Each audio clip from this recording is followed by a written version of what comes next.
ایک مسئلہ لوگوں کے درمیان یہ مشہور ہے کہ جس کا عقیقہ نہ ہوا ہو وہ قربانی میں حصہ نہیں لے سکتا، تو شرعاً اس کا کیا حکم ہے؟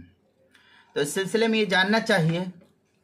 کہ عقیقہ یہ سنت عمل ہے، مستحب عمل ہے، اور قربانی واجب ہے، دونوں الگ الگ فعل ہے، لہذا قربانی کا عقیقے سے کوئی تعلق نہیں اور عقیقے کا قربانی سے کوئی تعلق نہیں۔ اب اگر جس کا عقیقہ نہ ہوا ہو وہ قربانی کے جانور میں کسی کے ساتھ حصہ لینا چاہتا ہے تو وہ حصہ لے سکتا ہے، اس میں کوئی حرج کی بات نہیں۔ اگر وہ صاحب نصاب ہے، مالک نصاب ہے، تو حصہ لینا اس کے ذمہ واجب اور ضروری ہے، اور اگر وہ حصہ نہیں لے سکتا ہے تو خود اپنی الگ سے قربانی کرے، لیکن بہر صورت حصہ لے یا جانور کی خود قربانی کرے یہ اس کا مسئلہ ہے، لیکن اس کے ذمہ اگر قربانی کا وجوب ہو چکا ہے تو پھر اس کے ذمہ قربانی کرنا یہ واجب اور ضروری ہے۔ چنانچہ سنن دارقطنی کے اندر روایت ہے، نبی حریرہ رضی اللہ عنہ قال قال رسول اللہ صلی اللہ علیہ وسلم من وجد منکم ساعتا فلم یضحی فلا یقرب مصلانا۔ یہ سنن دارقطنی کی عبارت ہے، کتاب الاشربہ باب الصید والذبائح والاطعمہ، دارالکتب العلمیہ بیروت کا چھپا ہوا نسخہ، اس کی چوتھی جلد صفحہ 189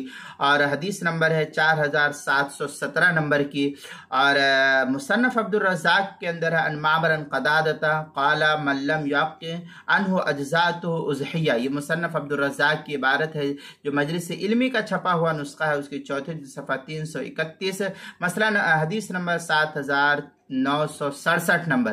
تنویر الابصار کے اندر ہے ذبح حیوان مخصوص بنیت القربت فی وقت مخصوص وشرائطها الاسلام والاقامہ والیسار الذی یتعلق به وجوب صدقۃ الفطر۔ اس طریقے کی عبارت تنویر الابصار معدر کتاب الاضحیہ جو کوئٹہ کا چھپا ہوا نسخہ، اس کی 5ویں جلد صفحہ نمبر 219، اور جو زکریا بک ڈیپو دیوبند کا ہندی نسخہ، اس کی 9ویں جلد صفحہ 452 اور 453، اور کراچی کا چھپا ہوا نسخہ فتاوی شامی کا، اس کی 6ٹھی جلد صفحہ 312، فتاوی قاسمیہ اس کی 22ویں جلد صفحہ نمبر 268 پر اس کو نقل کیا گیا ہے، وہاں دیکھ سکتے ہیں۔